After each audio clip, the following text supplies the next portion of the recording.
ناي مقابر أويات زمن زي سعرو بلوت سنة صحف باتي وروي صحافي كاليل جبران استتصحفه قبر ميكائيل فسهاي استرقومه اتا امير مالت نقوس ناوشت بيت فرد بمئتاو ابتي اما اكل زلو منبر كوف مسبله ابتا هاجر اللو زبهالو ليك اونتي بيمانة اقام تقمتو كويناتن والتان زعاتقو زبعينياتات مالت حلوتي ابتا تنقق صنيعوم ميكتاتلو نبرو ابت مقابايا استرخبو سبات كاب كوف مبليئوم بمتنسا ابتو نقوس زلو مخبرات قلتو كابعين تنايت نقوس عم منفسهم رعدي ابلبهم دما فرحز فتر حيلي يوص نبره اتي مقابايا سرعاتو حليو فردناي مهاب ساعات مساخله اتو نقوس ايدون لعل بملعال نتوم قبننياتات حاد بحاد قربوهم مو زفتصم وقبن نقرني بمبال بعوتا تأزاز هابه معصو نايت بيت مأسر تخم حاد زقوازم زل آراوي دمت بمفتار قاه هيلو تخفته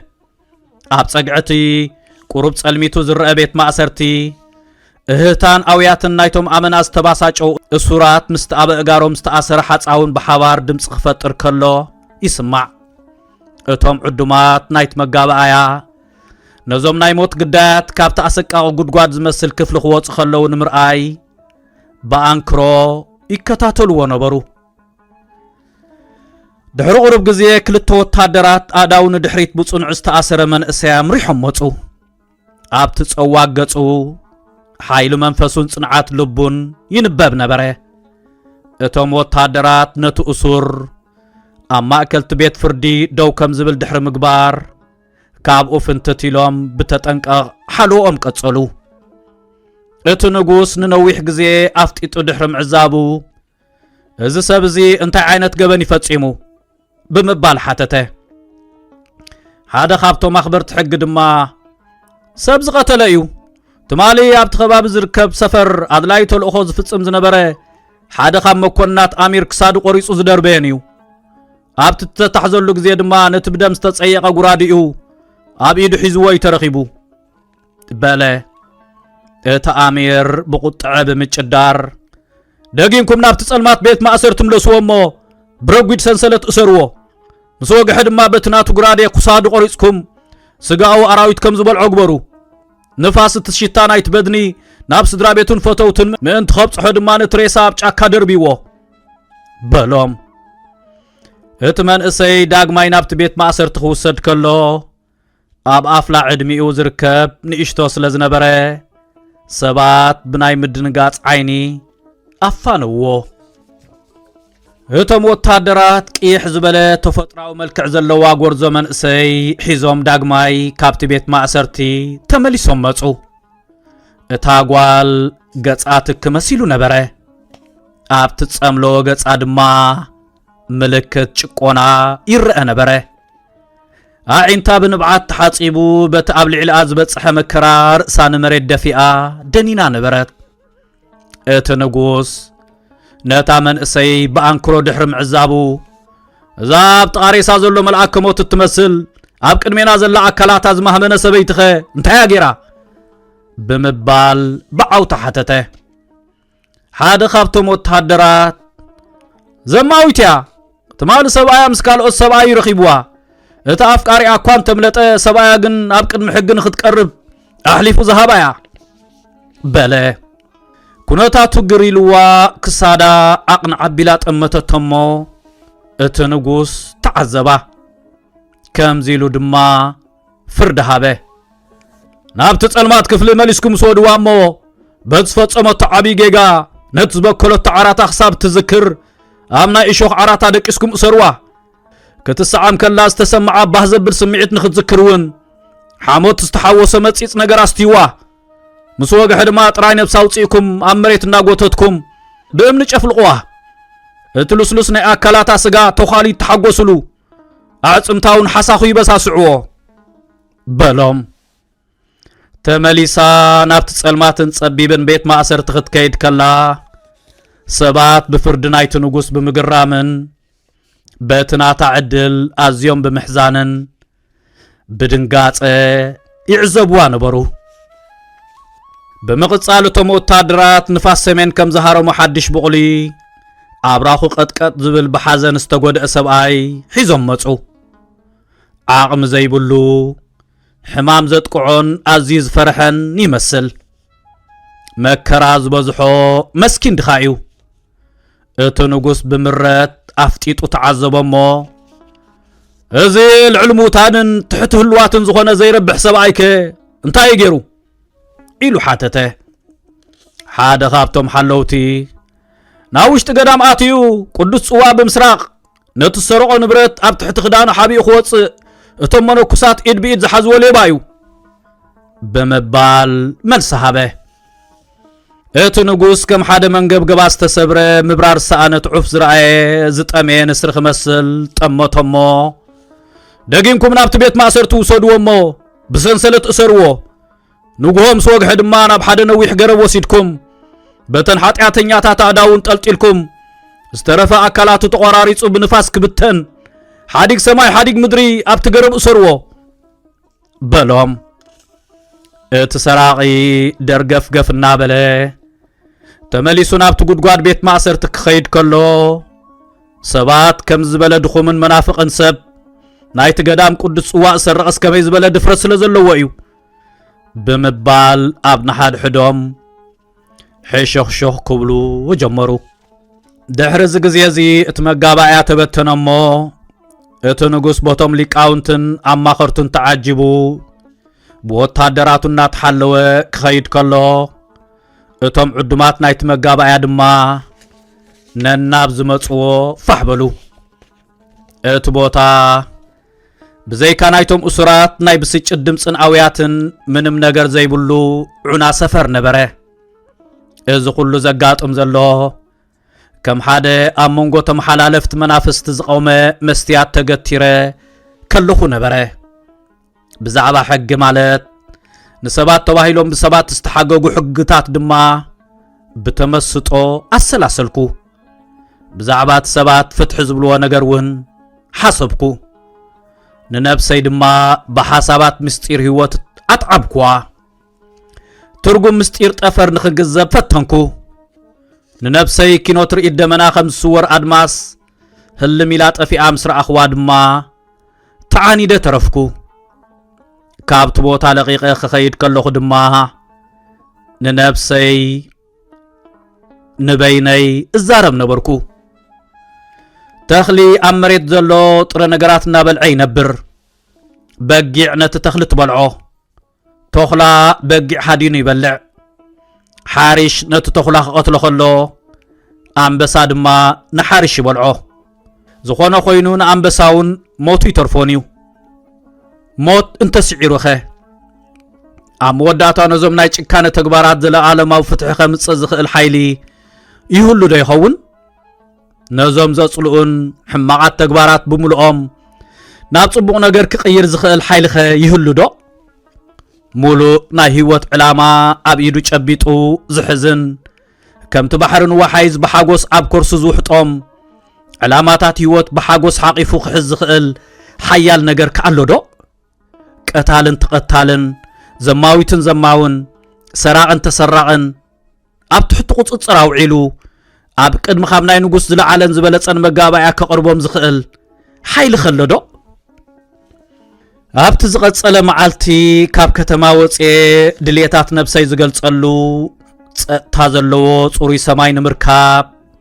ኣብቲ ጸቢብን ጸልማትን ጎደና ናይቲ ከተማ ዝበቐሉ ናይ ተስፋ ምቑራጽ ታህዋስያን ናብ ዝቐትልሉ ናይ ሕርሻ ቦታ ኸድኩ። ኣብቲ ዓሚቕ ቦታ ምስ በጻሕኩ ብዙሓት ኳኹን ኣሞራን ረኣኹ። ናይ ሓጎሶም ድምፂ እናስምዑ ኣኽናፎም እናንገብገቡን ትሒቶም ብምብራር ዝዝምብዩ ነቲ ሰማይ መሊኦሞ ነበሩ። መገደይ ቀጸልኩ እሞ ፊት ንፊተይ ኣብ ሓደ ገረብ ልዕሊ ኩሉ ዝተንጠልጠለ ናይ ሓደ ሰብ ኣስክሬን ኣብ ዝተኣከበ እማን ዝተጋደመ ናይ ሓንቲ ዕርቃና ዝወፀት ሰበይቲ ሓድሽ ኣስከሬንን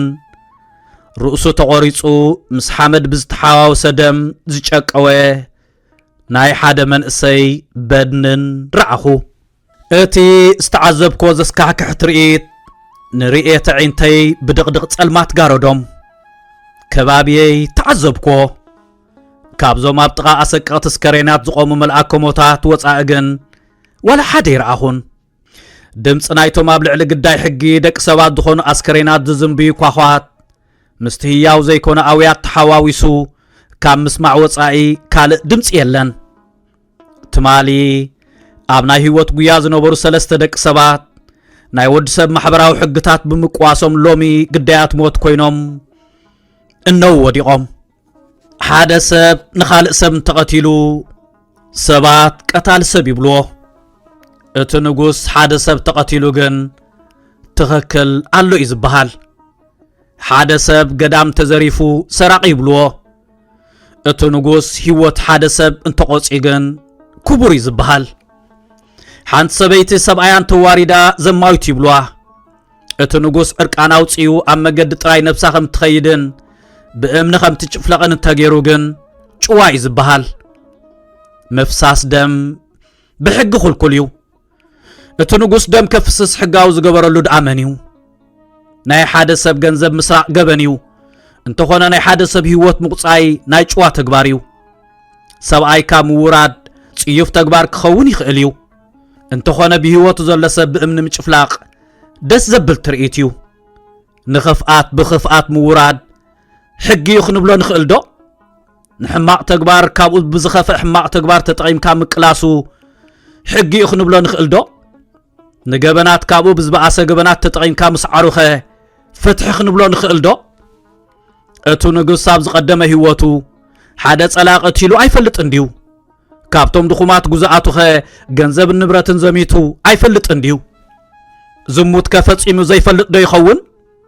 نقطال سبك قتل نليباخ سكل نزماويت بأمن خجفلق كالو نسخه جيغا زي سرح فتصم سب نيرو دا يخون نتليبا اب قرب زن طلطلو من دي نيرو كاب سماي زورو دو ملاأخت ديوم ويس زرفتن سلطانهم بزي اقباب تقومن سباتيوم رأسنا يتقتال سب زقورت من ديو ملكوتاويان نبيات ديم ويس ساب زخدو ودم نصحات زفسوس وتادرات نتا زماويت بأمن تشفلق آخه من دي نيرو ككاب قدامهم زموت قبرت سناي بحتاويان ديم ويس اب تحت مقارج عور حقنا يقفع تقبارات دسنا بلوم زفتصم دك سبات حققن انتايو متصحاي حابيرو كاب كرس سمايات كمتص زرعي سبالو ديو لب اقزابهر رئيو فقال لبوي علام اوز بصحو ود سب اللو ديو ملاأختي اما اكل دك سبات ناتزواورو ندخومات اب هيوتهم كيزناقعو خلكلوهم حقن زتحاسو بچاف بالحقرادي قتلوهم نحاتياتنياتات بتخم حاتين ترر اقاركم رقوصو من يلوم سبخو ابينا يكفل زمني نيرو بخمز خونتات امروي ناتساقي خلو ابتقاي ابز نبر السعري نا اقر الدمسي سمعخو اتو كوري عقيبه تعذبكمو بدحر تقرب حانت سبيتي كتمص كلا رأخو نابتي ابو زلو سلسته بدنታት ማለት ሬሳታት ቅድመ መቅራባ ከባቢኣ ብጥንቃ ተዓዘበቶሞ አምወዳታ ነትስተቆርጸ ናይ መንእሰይ ርእስ ምስራአየት بزفرح كونتات تنخنيخانا بخيت تنبركي خانت نايت منእሰይ ርእሲ بعدا وحقفت نبعاتا كم حسوم كفسس جمره ناتي بدم زملأ بچا صغرو بتلسلسات ابعتانا درارزت بتتصفى قريص تسبر لبا زوص زنبره دمصي تنخنيخا بخيت غواهي اخت تصاورو سلازي كالت نت ترئيت لعلزي كترئي كالتن نت عسكرين ناب حدا غدغاد غوتيتا وسدتمو قسيلا نترؤسو مستمنكو አላጊባ نت ملو ريسا حمد ادم البسطو ابت مقابر نتار سنايت منእሰይ ዝቆረጸት ጉራዴ ተخلت ካብት ቦታ ክትከይድ ኢላ ክትስጉም ጀመረት ድማ ቀልጢፈ ናብ አኸድኩ ምስራአየትኒ ብፍርሕን ቀጥቀጠት አዒንታውን ንብዓት ቋጸሩ عميق دحر مستنفاس انت للي خان ابت نغوس حليفكا ركبني اسكرينا حدن هيوتي كاوردت زد حنسب درارز طمي اراويت نخون قديفي خاب زخيد مويتن تسعبكو يحشني دما بلتني انا دما اتمسكين قال نعايا تفرحني نزمان سي ود قدميخي ازي حزينلون بخيلون يه نقر نقدا كما يابيلي كاوردت كدحنك خيلو إلى حتتكوا نسا دما بتدخم دمصا حدا خابتم نايت نغوس مكونات قبر خكم نابتنا حرشا مريتنا مصي نيرو نعاي مسرعي دما عيت كم زرعي تخلا تغيرو نوبوي دما حدا هابتام سبكوا كخفلو زي كل ازي بزح قبر صعينو ابوي نت قبري كخفلو سلا زي كاله نعاي كم تحجان ابت نغوس نخوسدن اسيروني نخقد فنت محصينيو انت هونه محرد زبحال ነገር ስለዘይ ፈልጥ ንልመናይ ግዲ ገበረሉን ሰብ እንተ ደሓነኒ ለእወየ ኣብቲ ግዜቲ እዚ ሕጂ ብህይወት ዘይለመን እሰዩ ካብ ህያው ሞት ኣድሒኑኒ እቲ መኮንን ክቆትሎ ይፈቲኑ እንተ ሆነ ሰብዚ በተኣመንደቕ ገዛና ተሰቂሉ ዝነበረ ጉራዴ እዩ ቀዲሙ ወጊእዎ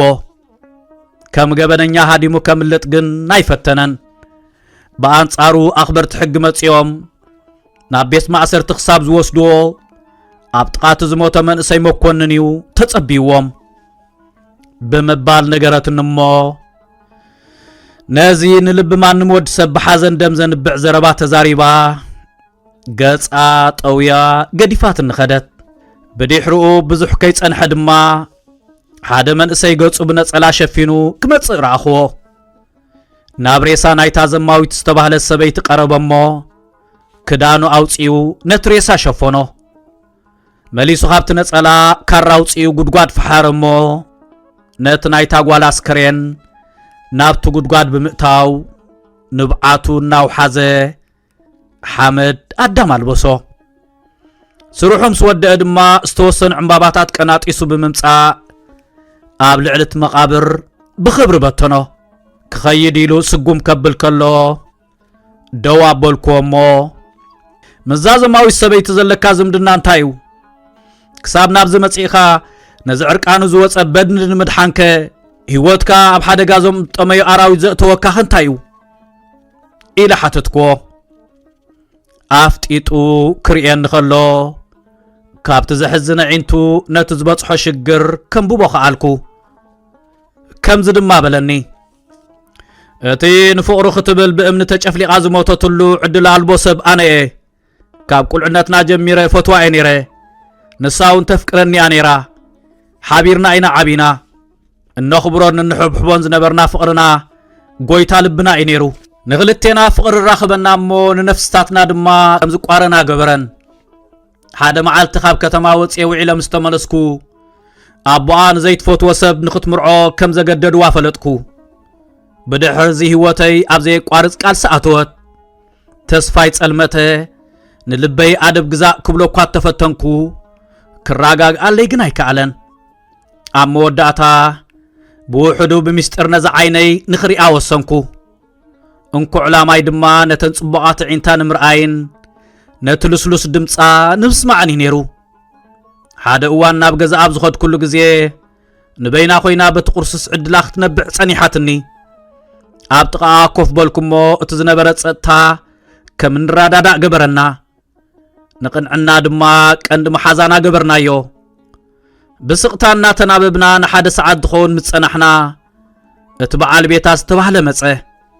سمعيتو نخقوات اصركوات تحبركو نسغن بخلتي اداوا حيزونا غوتته ناب قدام اوصامو نعو غدير ايلي اتا زماويت نافقاري انهلوخم بمبال بعوتا چدره غوربا بت بملኦም صدفدفنا بلو مصمو نابت نغوس وسدوا نعايغن تموتادرات من ما يتنكفونن عاشا حقن زارغلمدن بسنك جيغانا يبوا نتاقول عقصيونه تودغن نصا بلو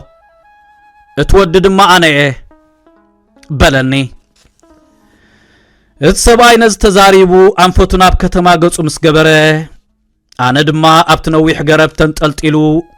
ንፋስ ኣብ ዝነፍሰሉ ግዜ ቀሲሉ ዝንቀሳቐስ ዝነበረ ኣስከሬን ናይቲ ሰራቕ እናረኣኹ ፈዚዘ ተረፍኩ። ኣስከሬን ናይቲ ሰብኣይ ድማ ሓደ ሰብ ኣውሪዱ ኣብ ጥቓ መቓብር ናይቶም ንኽብሪ ወዲ ሰብ ክማጎት ዝሞተ መንእሰይን ንፍቕሪ መስዋዕቲ ዝኾነ ሰበይትን ኣብ ከብዲ መሬት ክሳብ ዝጋደም ገዚኡ ይጽበ ነበረ። ድሕሪ ሓደ ሰዓታት ድማ ሓንቲ ዝኸፍኣን መስኪንን ሰበይቲ እናበኸየት መጸት። ኣብ ቅድሚ እቲ ተንጠልጢሉ ዘሎ ሬሳ ኮይና ብኣኽብሮት ጸሎት ገበረት እሞ ብዘለዎ ሓይሊ ናብቲ ገረብ ብምሕኳር ነቲ ተኣሲሩሉ ዝነበረ ገመድ ብስና ፈትሓቶ። እቲ ሬሳ ድማ ከም ሓደ ዓብይ ዝጠልቀየ ጨርቂ ኣብ መሬት ተሰጥሐ። እታ ሰበይቲ ድማ ካብቲ ገረብ ብምውራድ ጉድጓድ ኳዓተት እሞ ኣብ ጥቓቶም ክልተ ግዳያት ቀበረቶ። ሓመድ ምስ ኣልበሰቶ ክልተ ዕንጨይቲ ወሲዳ ቅርፂ መስቀል ሰርሐት እሞ ኣብ ርእሲ ናይቲ መቓብር ተኸለቶ። ናብ ከተማ ክትከይድ ኢላ ገጻ ምስ መለሰት ደው ኣበልኳ እሞ ናብዚ መጺኺ ነዚ ሰራቕ ንኽትቀብርዮ ዝደፋፍኣክ እንታይ እዩ ኢለ ሓተትክዋ። ብብስጭት ረኣየትን እሞ እሙን በዓል ቤተይን ርህሩህ ጎነይን እዩ ነይሩ። ብጥሜት ክሞቱ ናይ ዝተቓረቡ 5 ህፃናት ኣቦ ድማ እዩ። ዝዓበየ ወድና ወዲ 8 ዓመት ክኸውን ከሎ እቲ ዝነኣሰ ድማ ጌና ጡባይ ገደፈን። በዓል ቤተይ ሰራቕ ይነበረን። ኣብ ሕርሻ ናይቲ ገዳም ውዒሉ ምሸት ናብ ገዝኡ ክምለስ ከሎ መነኩሳትን ኣቕሽሽትን ብዝህብዎ ተረፍ መረፍ ህይወትና ንኽትቅፅል ዝገብር ዝነበረ የዋህ ሓረስታ እዩ። ካብ ቁልዕነቱ ጀሚሩ እዩ ዝሓርሰሎም ነይሩ። ዕድመ ደፊኡ እናደኸመ ምስ መፀ ግን ናብ ገዝኡ ክኸይድ እሞ ደቁ ምስ ዓበዩ ንዕኡ ተኪኦም ነቲ ስራሕ ክቕፅልዎ ክልእኮም ከም ዘለዎ ነጊሮም ኣባሪሮሞ። ስም ኢየሱስን ሰማዕታት መላእኽትን እናፀውዐ ስሩሑ ንክቕፅል ክፈቕድሉ ተማሕፂንዎም። ንሳቶም ግን ንልመንኡ ምንም ዋጋ ይሃብዎን። ንዕኡ ይኹን ነቶም ዝብላዕ ሲኖም እናተሳቐዩ ዝበኽዩ ዕድሚኦም ንስራሕ ዘይበፅሐ መሳኪን ህፃናት ኣይሓዘኑሎምን። ስራሕ ክደሊሉ እኳ ንኸተማ እንተኸደ ኩሉ ድኻሙ ኮንቲ እዩ ኮይኑ። ሃብታማት እንተኾኑ እውን ጥዑያትን ሓይሊ ዘለዎምን ሰባት እንተዘይኮይኖም ድኹማት ኣይቆፅሩን እዮም። ብድሕሪ እዚ ናብ ጎደና ወፂኡ ኣብ ሓመድ ብምቕማጥ ኢዱ ዘርጊሑ ንሓለፍቲ መገዲ ኣብ ህይወት ዘጋጠሞ ምረት እናገለጸ ብሓዘን ደጋጊሙ ብምዝያም ክልምን ጀመረ። ጥሜትን ውርደትን እኳ ተሳቒይዎ እቶም ሰባት ግን ክሕግዝዎ ፍቓደኛታት ኣይነበሩን። ሰነፋት ሰባት ምጽዋት ኣይግብኦምን ኢሎሞ። ሓደ ምሸት ደቅና ብፍላይቶም ንኣሽቱ ብጥሜት ኣዝዮም ተኻኢሎም ንገብሮም ዝጠፍኣና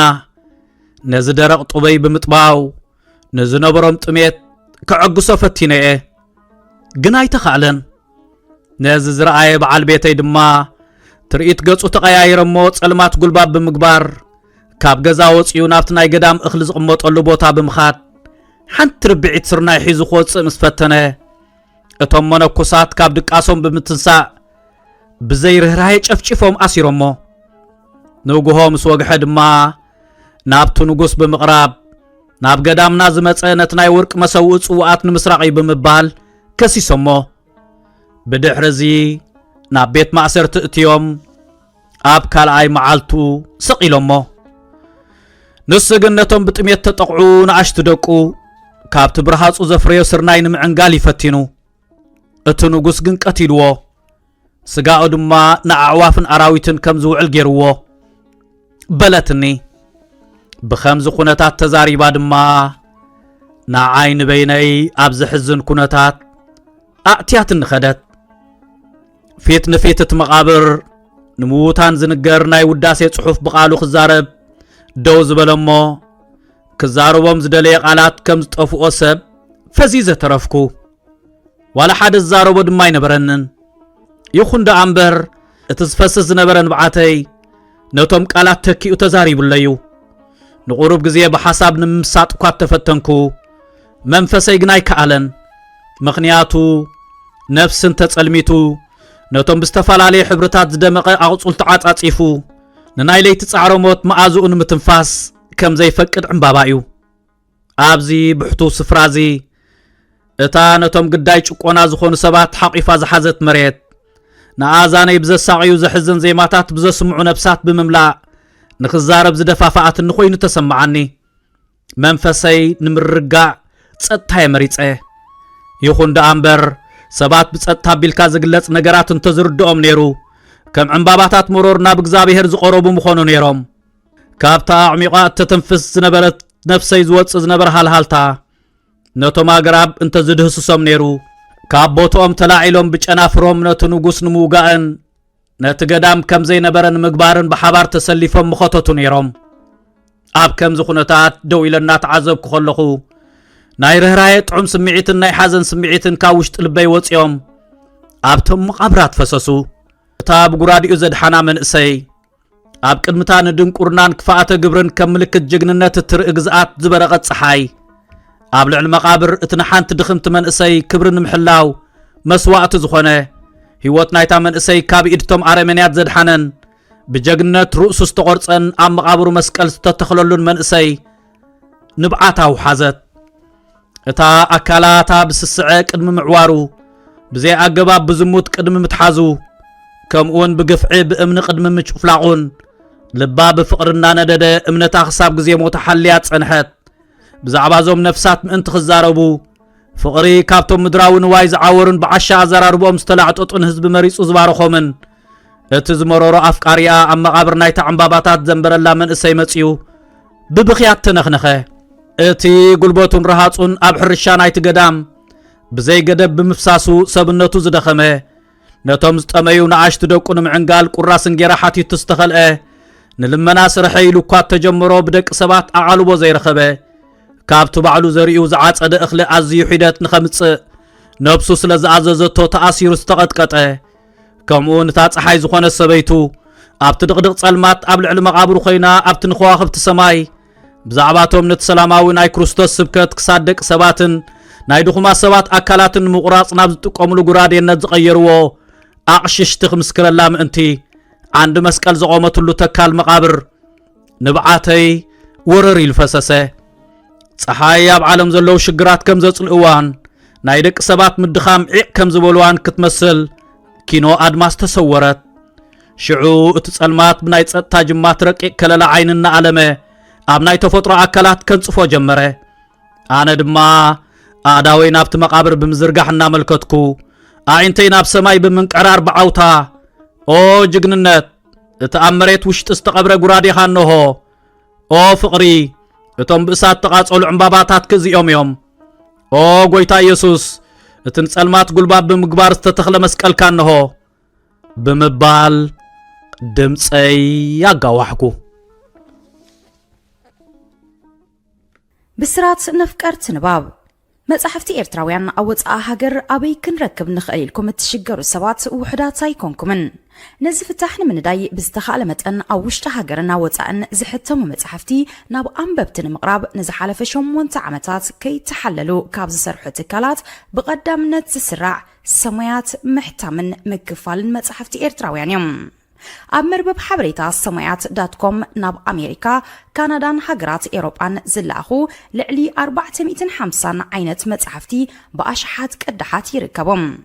ሰማያት መሸጣ መጽሕፍቲ መበቆላውያን መጽሕፍቲ ብናይ ትርጉም መጽሕፍቲ ተዋሒጦም ከይተርፉ ዘይተኣደነ ጻዕሪ የካየድ መርኣያ ናይ ዝኸኣ ታሪክ ህይወት ሓርበኛ ቦና ወልደ ኣብ ወልደ ማርያም ትኩእ ይሕደጎ ኪዳነ ክፍሉ ዓብደል ቃድር ከቢረ ሼኽ ኢብራሂም ሱልጣን ዶክተር ፍጹም ገብረ ስላሴ ጠበቃ ጸጋይ ኢያሱ ኣዝማች በርሀ ገብረ ኺዳን ብላታ ካሕሳይ ማሉ ጀነራል ኣማን ዓንዶም ብርሃን ኣብ ጸልማት ወዘተ ዝኣመሰሉ ልዕሊ 35 መበቆላውያን መጽሕፍቲ ሕቲሙ ኣብ ምክፍፋል ይርከባሎም ሰማያት መሸጣ መጽሕፍቲ ዝርግሐ መጽሕፍቲ ንምድንፋዕ ንቕሓቲ ኤርትራውያን ክብ ንምባልን ንኤርትራውያን ጸሓፍትን ደረስትን ንምትብባዕን ኣብ መላእ ዓለም ምስ ዝርከቡ ኣብ ምሻጥን ምክፍፋልን መጽሕፍቲ ኤርትራውያን ዝነጥፉ ውልቀ ሰባትን ትካላትን ተረዳዲኡ እናሰርሐ ንዕብየት ስነ ጽሑፍ ሃገርና መሪሕ ተራ ምጽዋት ይርከብ ናይ ቅድምን ሓድሽ መጽሕፍቲ ንምርካብ ምርጫኹም ኣብ ሕብራት መንግስታት ኣሜሪካ ንዝመደበሩ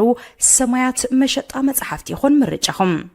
زدالهم مبوقلاو صحفات بملكع مصحافنا بأنببتن مقراب سمويات محتمن مكفالن مصحفتكم بزدلكم عينت ورقتن جبرن برتعوا قحتيمو كركبكم يخل ما أسس طرح صحفكم كإلا قنقا حلفو حجز أرتعتن ندف جبرن زسرح لكم كإلاتات أب مرخابون حجز كنجبر نخل بزحنا بسرحنا كتعقبهم